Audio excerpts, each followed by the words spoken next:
बाळूदादा जरा ताट देता. बाळूदादा अहो लक्ष कुठे आहे? ताट द्या ना. हो माझा फोन हरवलाय सोनांदीताई. अरे बापरे. रात्री कुणीतरी उचलून नेला की मी स्वप्न बघितलं, मलाच काही आठवत नाही. सगळीकडे शोधलं, सापडतच नाही. काय बाळूदादा, असेल घरातच कुठेतरी. हा, आपलं काम झालं ना की आपण शोधूया. हा, नका काळजी करू. भाऊजी, वहिनी चहा घ्या. वहिनी काय करताय? आठवड्याचा मेनू.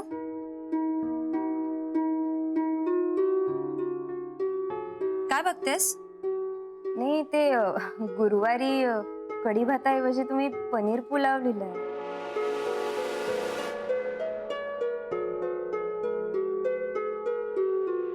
अगं असं काही असलं ना की आईना जरा 2 घास जास्त जातात.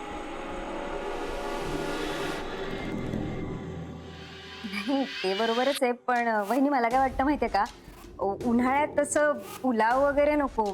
कढी भात कसा तब्येतीला चांगला आणि पोटातनं गारवा राहतो त्याने. स्वानंदी हे देशपांड्यांचं नाही, जहागीरदारांचं घर आहे.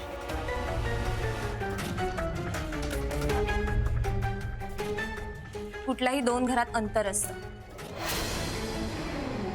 आणि सासरी आलेल्या सुनेने ते समजून घेऊन त्याच्याशी जुळवून घेतलं पाहिजे. निलिमा, काय झालंय तुला? काय बोलतेस तू? मी याआधी बोलत नव्हते याचा अर्थ मला कळत नव्हतं असं नाही. आता मला सगळं कळलंय.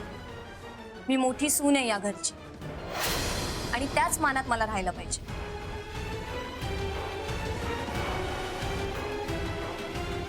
ही हिच्या माहेरचे नियम इथे आणते, मग देशपांडे आणि जहागीरदारात काय फरक असणार आहे? वहिनी माझं काही चुकतंय का? आईंच्या ढासळत्या तब्येतीकडे बघ आणि तुझं तूच ठरव.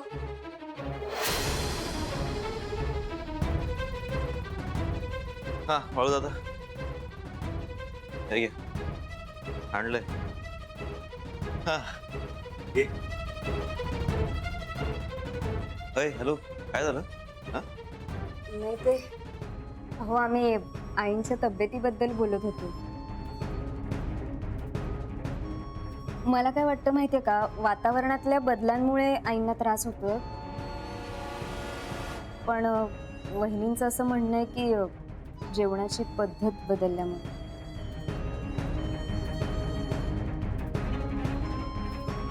गेले काही दिवस मीही बघतोय आईची तब्येत वारंवार बिघडते. नाही वातावरणातल्या बदलांचं मला काय वाटत नाही, पण paneer mushroom stick with barbecue sauce करण्यासाठी लागणारे साहित्य: किसलेलं गाजर, उकडलेला बटाटा, पनीर, तांदूळाचं पीठ, रवा, मटार, मशरूम, कोबी, मीठ, मिरची, कोथिंबीर आणि बार्बेक्यू सॉस. कृती: प्रथम एका बाउलमध्ये किसलेलं गाजर, उकडलेला बटाटा, कुस्करलेलं पनीर, मटार, मशरूम, हिरवी मिरची, कोथिंबीर, कोबी, मीठ आणि तांदूळाचं पीठ घालून सर्व एकजीव करून घ्यावं. तयार मिश्रणाच्या स्टिक बनवून रव्यामध्ये घोळवून गरम तेलात तळून घ्याव्यात आणि सर्व्ह कराव्यात. मामी, कोणता भक्त हाक मारतो आहे? ध्यानात इतके मग्न आहात. बाणाईला भेट घ्यायची आहे देवी.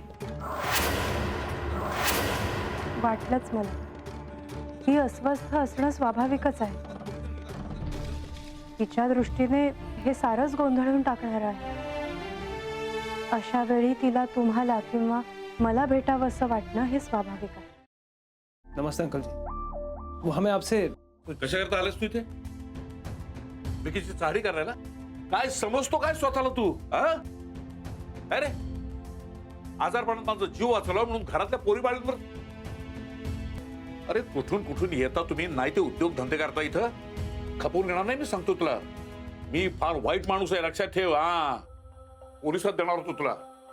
केवळ विकी आडवाला म्हणून लक्षात ठेवलं. ते इथून दिंड काढणार होतो तुझी मी.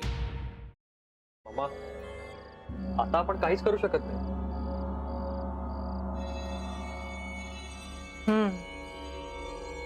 पण आर्चिस, हे असं कसं शक्य आहे? आपण तर सगळे आवाज रेकॉर्ड केले होते ना, राईट? हो. मग हे असे कोणते आवाज रेकॉर्ड झाले जे आपल्याला ऐकूच आले नाहीत? I mean, how can it be possible?